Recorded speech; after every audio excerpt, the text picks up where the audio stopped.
What's up, ladies and gentlemen? It's Brennan and I'm BManX45, and today we're coming at you with another video. We have a second part to our box opening for Star Wars X-Wing 2.0, the TIE SA Bomber double pack that just came out alongside the YT-2400. This is the other expansion that came out, and it's always nice to have a couple extra bombers. And hey, if you enjoy this type of content, be sure to smash that like button, comment down below. We love to hear your thoughts. Subscribe to the channel and hit the bell for notifications so you don't miss a single minute of the fun. Without further ado, let's get into it. Let's open this up and see how it differs from the other pack.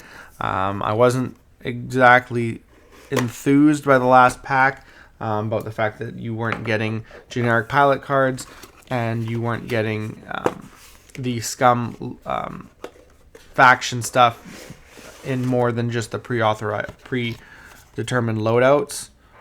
So that was kind of a little bit sad to me because you can only play it with those pre-configured loadouts.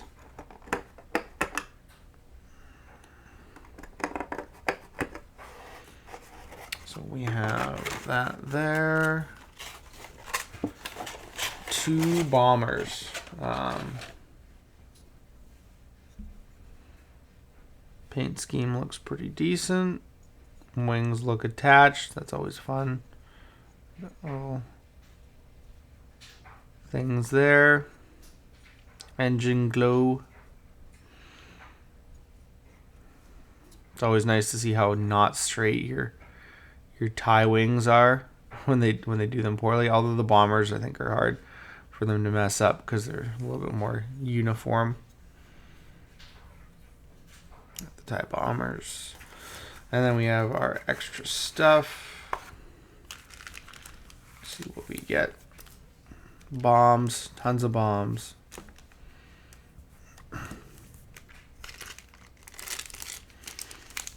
Like always, I like to put the bases on because then you find out if the pegs are good, and as well like how they sit. So it's always nice to do that. You gotta be careful too, because sometimes if they're tight, that's when you can break them. See, that one right there is tight. So, and always remember to pull when you're pulling them off, to go like that. Yeah, see, that one is not a nice peg. Sometimes the different pegs work better. Yeah, like that one seems a lot nicer. So I'll just do it. So, as you can see, it's not exactly straight. Kind of at an angle. But that's that one there. Let's do another one. Test this one out. I don't know if they're getting better or worse at making these things.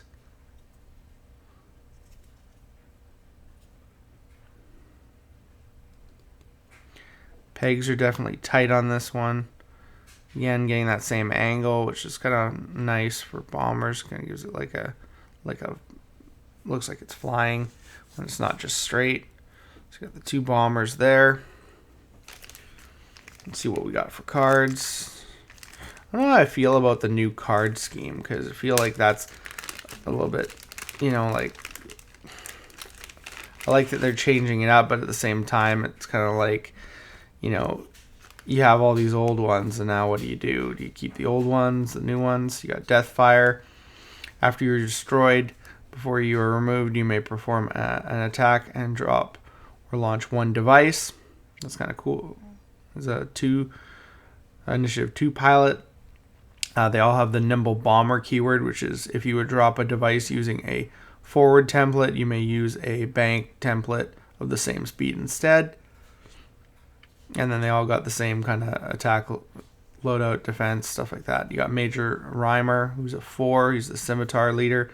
While you perform a missile or torpedo attack, you may increase or decrease the range requirement by 1 to a limit of 0 to 3.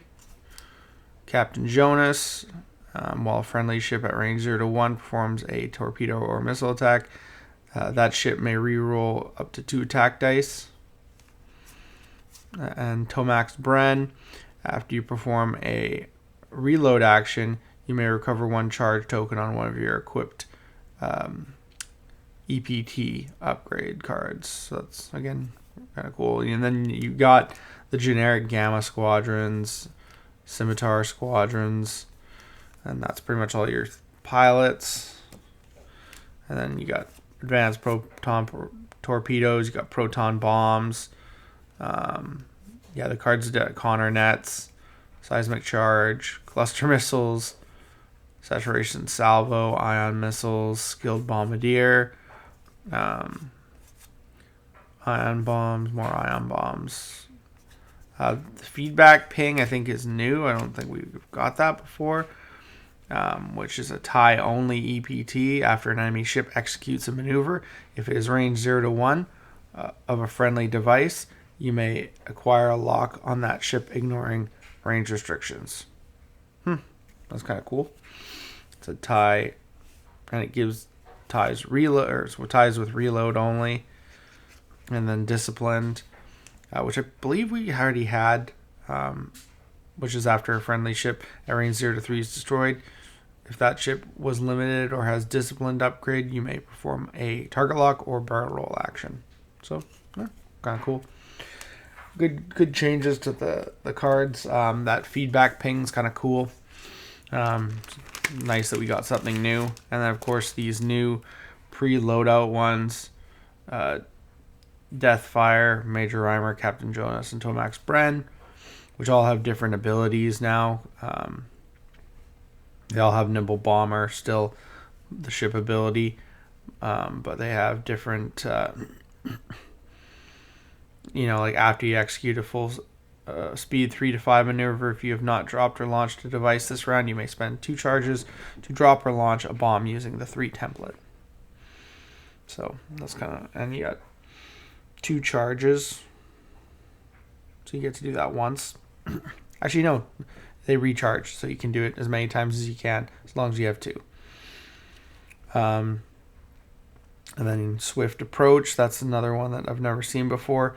During the system phase, after you drop or launch a device, you may perform a white barrel roll or boost action even while stressed. So, kind of goes hand in hand. You have Connor nets and proton bombs on him for preload. Major Rhymer has advanced proton torpedoes, automated loaders. After you perform a primary attack, you may spend 1 charge to perform a reload action. That's not a card I've ever seen before. Or Afterburners, which we know what Afterburners are. And then his ability this time is if you perform a torpedo attack, if the defender is in your bullseye arc, change 1 eyeball or 1 focus result to a crit. Captain Jonas's new ability on the preloadout card is after you drop or launch a device, gain an evade token. And it's got Top Cover, which is, again, not a card that we've ever seen before, which is after a friendly ship at range 0 to 1 defends.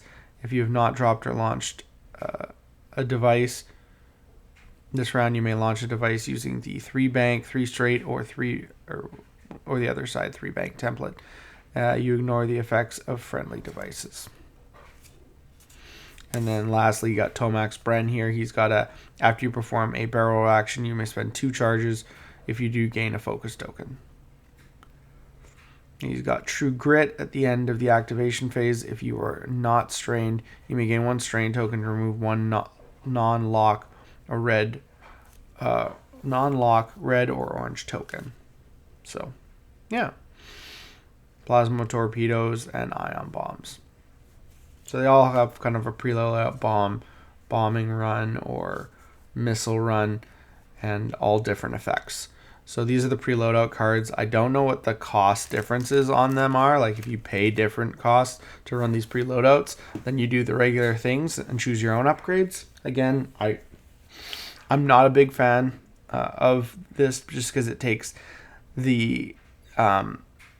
I believe it takes out the spirit of the game, which is to kind of build your own list to your liking and pick your own upgrades and stuff like that. I feel like this is a little bit cheap because now you're just playing with their lists, and yeah, it just, again, and the cards you can't even put into sleeves.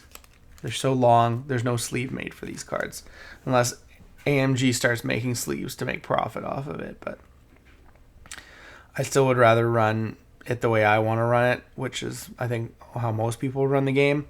So we'll see what happens in the future. But I mean, they're nice. They're nice little expansions. It's nice to get a bomber that's not in a starter pack, because that was one of the things I wasn't going to buy a starter pack just to get a couple more bombers and get another TIE Advanced.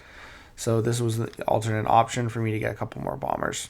Or you can go back and buy and buy 1.0 stuff in a conversion kit, which is also expensive. So, but anyways, that is it, guys. That's the thing. How do you feel about the pre-loadout cards? Are you with me on how they don't, give you the spirit of the original game, or do you think that you would rather just pick up a pre-loadout card and play it that way because you don't want to have to think up, oh, what's the best combination of cards? I mean, for a lot of people, it could be too much picking out upgrade cards for this game, and that's something that turns them off. So maybe this is a better option for them.